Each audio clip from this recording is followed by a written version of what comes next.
할렐루야. 9월 11일 목요일 아침 기도회를 시작하도록 하겠습니다. 다 함께 사도신경으로 신앙 고백하시겠습니다. 나는 전능하신 아버지 하나님, 천지의 창조주를 믿습니다. 나는 그의 유일하신 아들 우리 주 예수 그리스도를 믿습니다. 그는 성령으로 잉태되어 동정녀 마리아에게서 나시고 본디오 빌라도에게 고난을 받아 십자가에 못 박혀 죽으시고 장사된 지 사흘 만에 죽은 자 가운데서 다시 살아나셨으며 하늘에 오르시어 전능하신 아버지 하나님 우편에 앉아 계시다가 거기로부터 살아있는 자와 죽은 자를 심판하러 오십니다.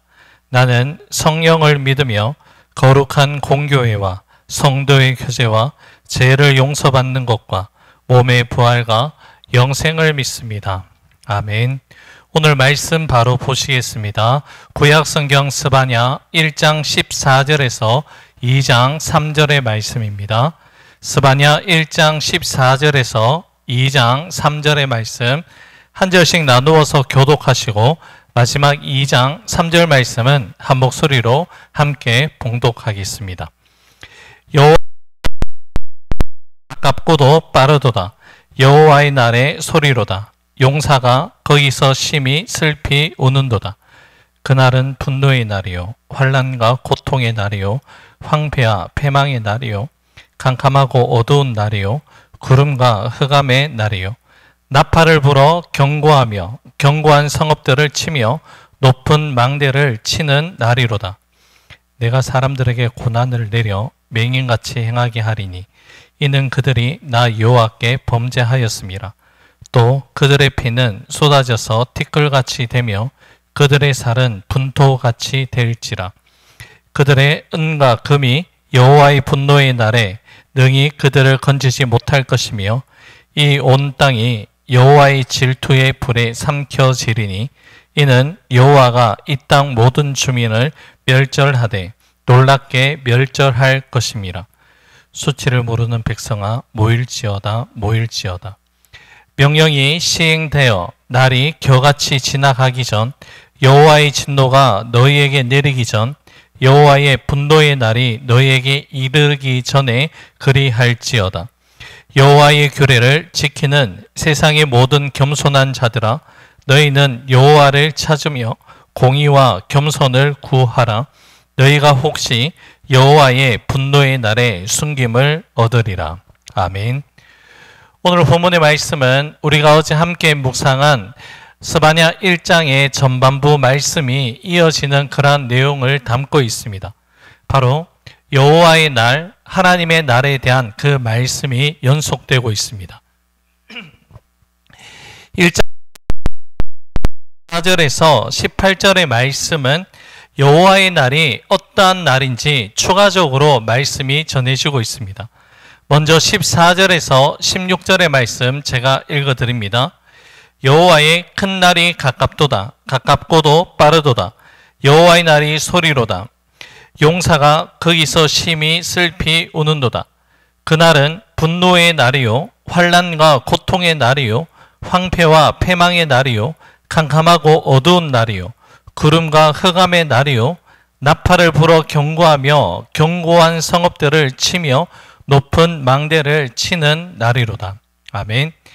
여호와 먼저 말씀합니다. 큰 날이 부분적이고 제한적으로 임하는 것이 아니라 광범위하게 임하는 그러한 날의 표현입니다. 그 날은 그 어느 누구도 피할 곳이 없다는 그러한 말씀이기도 합니다. 자, 이 날 그날이 얼마나 속도감 있게 긴박하게 진행되는지에 대해서 14절 상반절 말씀에는 가깝고도 빠르게 그러니까 아주 무서운 속도로 임하게 된다라고 말씀합니다. 여러분, 스바냐가 하나님의 말씀을 받아 전할 때에 그 시대 상황은 어떠하였습니까? 어제 우리가 말씀을 나누었던 것처럼 우상 숭배와 타 종교와의 혼합주의로 인하여서 하나님의 백성은 하나님의 백성으로서의 믿음의 순수성을 철저하게 잃어버린 그러한 시대였습니다. 등을 돌리고 살아가였습니다. 이제 들을 향하여서 그들을 그냥 두지 아니하시고 반드시 심판하신다라고 지금 말씀하고 본문에서 단어는 카로브라는 단어가 쓰이는데요. 이 의미는 시간적으로 막연히 먼 미래가 아니라 이미 임박했다는 것을 말씀하는 의미입니다. 임한다는 시간적인 촉박성을 뜻하는 그런 말씀인데요. 우리말로 바꿔서 해석을 한다면 바로 코앞에 있다라는 뜻으로 해석할 수 있을 것입니다. 또한 빠르다라는 히브리어 단어는 마헤르다는 단어가 쓰이는데요. 이 뜻은 무엇이냐? 우리 사람이 대비할 틈을 주지 않고 하나님은 이 없이 빠르게 실행된다는 것을 뜻하는 그러한 단어입니다. 사람의 노력과 사람의 모든 방법을 동원한다 하더라도 하나님의 심판을 막을 수 없다는 그러한 말씀의 의미입니다.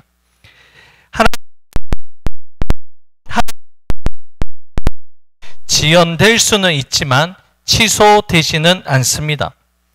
사람들 마음속으로는 아직은 괜찮을 것이다 라고 여기면서 조금만 라고 착각을 할 수 있지만 그것은 어디까지나 어리석은 사람의 생각일 뿐입니다.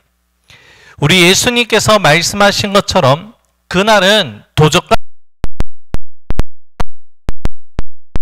우리는 잊지 말아야 합니다. 기다림의 시간을 통하여서 우리에게 기회를 주실 때에 우리는 회개하고 믿음의 행실을 바르게 해야 될 줄로 믿습니다. 우리가 없다는 간절함과 그리고 절박성을 가지고 우리는 오늘을 살아가야 한다는 것이죠. 회개, 돌이킴은 나중으로 여기며 내일로 미루어서는 결단코 안 됩니다. 오늘 내가 있는 이 자리에서 하나님께서 지금이라 지체하 회개하고 하나님께 돌이키는 믿음의 결단을 하며 그리스도 안에 거하는 그러한 은혜를 구하는 삶을 살아가야 할 줄로 압니다. 17절과 18절의 말씀은 심판의 날에 유다 에 대해서 좀 더 강화되어진 그 말씀이 전해집니다. 17절, 18절 말씀입니다. 내가 맹인같이 행하게 하리니 이는 그들이 나 여호와 또 그들의 피는 쏟아져서 티끌같이 되며 그들의 살은 분토같이 될지라. 그들의 은과 날에 능히 그들을 건지지 못할 것이며 이 온 땅이 여호와 켜지리니 이는 여호와 멸절하되 놀랍게 멸절할 것입니다. 아멘. 하나님께서 내리신 첫 번째 고난이 무엇입니까? 바로 맹인과 같이 되는 그 고난입니다. 맹인과 육안이 어두워지는 것이 아니라 영안이 어두워지고 감겨진 그 상태로 살아가는 것을 뜻하는 말씀입니다. 희망의 빛도 발견하지 못하고 절망과 좌절이라는 짙은 어두움에 흑암에 갇혀서 살아가는 모습을 우리가 머릿속으로 한번 떠올려 보시길 바랍니다. 이 고통이 얼마나 큰 고통인지를 우린 이 말씀을 통해서 한번 헤아려 볼 수 있습니다. 그리고 유다 백성들이 그토록 이겼던 은과 금도 하나님의 심판 앞에서는 아무런 힘을 발휘하지 못하고 오히려 하나님의 질투의 불에 삼켜지게 된다라고 말씀합니다. 고대 사회에서 은과 금은 부와 권력 그리고 안전을 상징하는 그러한 물질입니다. 그러나 하나님의 심판의 날이 임하게 될 때에 은과 금이 아무런 효력도 발휘하지 못한다는 것을 하나님께서 말씀하고 계십니다. 잠언 11장 4절 말씀에서도 이런 말씀이 있죠. 하나님이 진노하시는 날에는 재물은 무익하다, 아무런 도움이 되지 못한다라고 말씀하시는 것처럼 인간이 의지하는 세상의 물질은 우리의 생명, 우리의 영혼을 안전하게 보호하여 주지 못합니다. 오늘날 많은 사람들이 자신이 소유한 부와 물질이 자신의 삶을 안전하게 지켜줄 것이라는 착각 속에 빠져 있습니다. 말 그대로 물질 만능주의가 현대인들에게 있어서 아주 절대적인 가치로 자리매김하고 있다는 것이죠. 그러나 오늘 스바냐 말씀을 통해서 우리에게 말씀하시는 하나님의 메시지가 무엇입니까? 하나님 앞에서는 어떤 물질도 우리를 건질 수 없다. 하나님의 심판 앞에서는 그 어떤 것도 우리를 건져낼 수 없다라는 것을 우리에게 말씀하고 있습니다.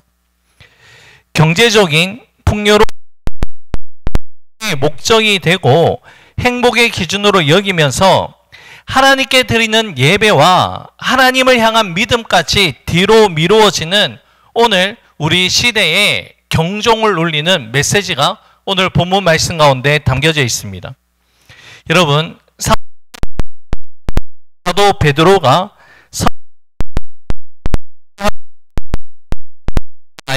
선포한 말씀이 무엇입니까? 은과 금은 내게 없지만 내게 있는 것 나사렛 예수 그리스도 이름으로 주노니 그 이름으로 일어났습니다.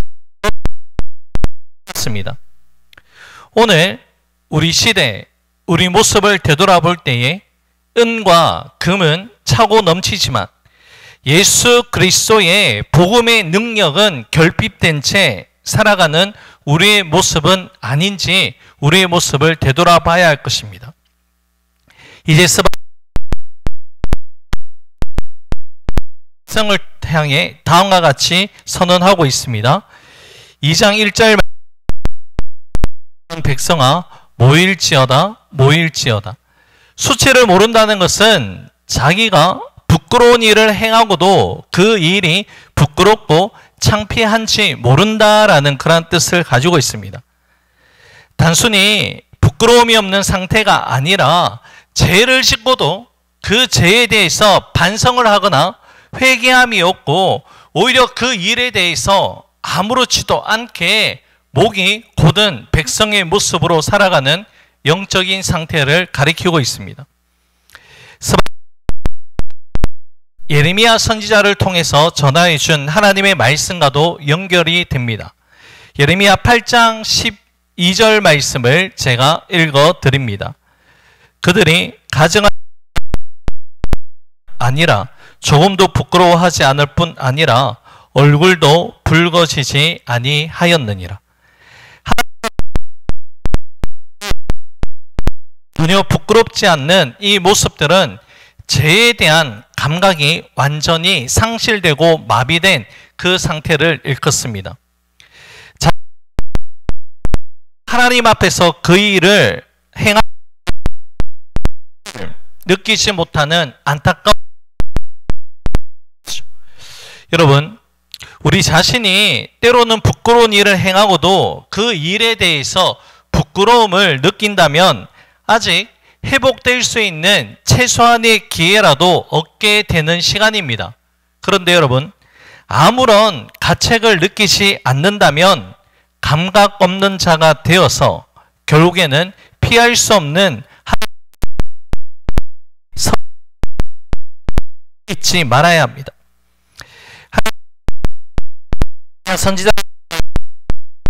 선지자만을 전하신 것이 아니라 하나님의 사람들을 향하여 위로와 격려의 메시지 또한 전하여 주시는데요. 본문 2장 3절 모든 겸손한 자들아 너희는 여호와 겸손을 구하라. 너희가 혹시 여호와의 분노의 날에 숨김을 얻으리라. 아멘. 그런 백성으로 살아가는 자들은 하지만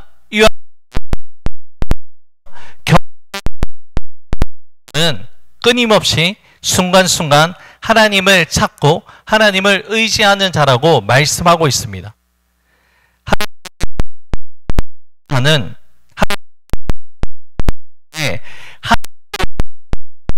하나님은 보호 가운데 있다는 것을 약속하는데요. 자, 하나님께서 숨겨주신다라는 것은 지금 이 말씀을 전하고 있는 스바냐 선지자의 이름의 뜻이기도 합니다. 심판의 때에 숨겨주시고 보호하여 주시는 그 은혜를 내려주신다는 약속입니다. 이제 오늘의 말씀을 맺겠습니다. 사랑하는 여러분, 풀은 마르고 꽃은 시듭니다. 그러나 하나님 말씀은 영원하다라는 그 말씀을 기억하시면서 도림이 없는 인생을 의지하지 아니하고 이 땅과 같은 인생의 것들을 우리가 의지하며 살아가는 것이 아니라 우리의 영 한 분만을 의지하고 오늘도 겸손한 삶을 살아갈 수 있는 우리 모두가 될 수 있기를 우리 주님의 이름으로 간절히 축복합니다. 기도하겠습니다. 고맙고 감사하신 사랑의 주님, 오늘 우리에게 허락하신 이 삶을 세상의 헛되고 헛된 것들을 의지하며 살아가는 것이 아니라 하나님 앞에서 겸손하며 하나님을 찾고 공의와 겸손의 삶을 이어갈 수 있는 우리 모두가 될 수 있도록 하나님 도와주시옵소서. 모든 것 주님께 의탁드리며 예수님 이름으로 기도 올려드립니다. 아멘. 하늘에 계신 우리 아버지, 아버지의 이름을 거룩하게 하시며 아버지의 나라가 오게 하시며 아버지의 뜻이 하늘에서와 같이 땅에서도 이루어지게 하소서. 오늘 우리에게 일용할 양식을 주시고 우리가 우리에게 잘못한 사람을 용서하여 준 것 같이 우리 죄를 용서하여 주시고 우리를 시험에 빠지지 않게 하시고 악에서 구하소서. 나라와 권능과 영광이 아멘. 개인적으로 기도하는 시간을 가지도록 하겠습니다.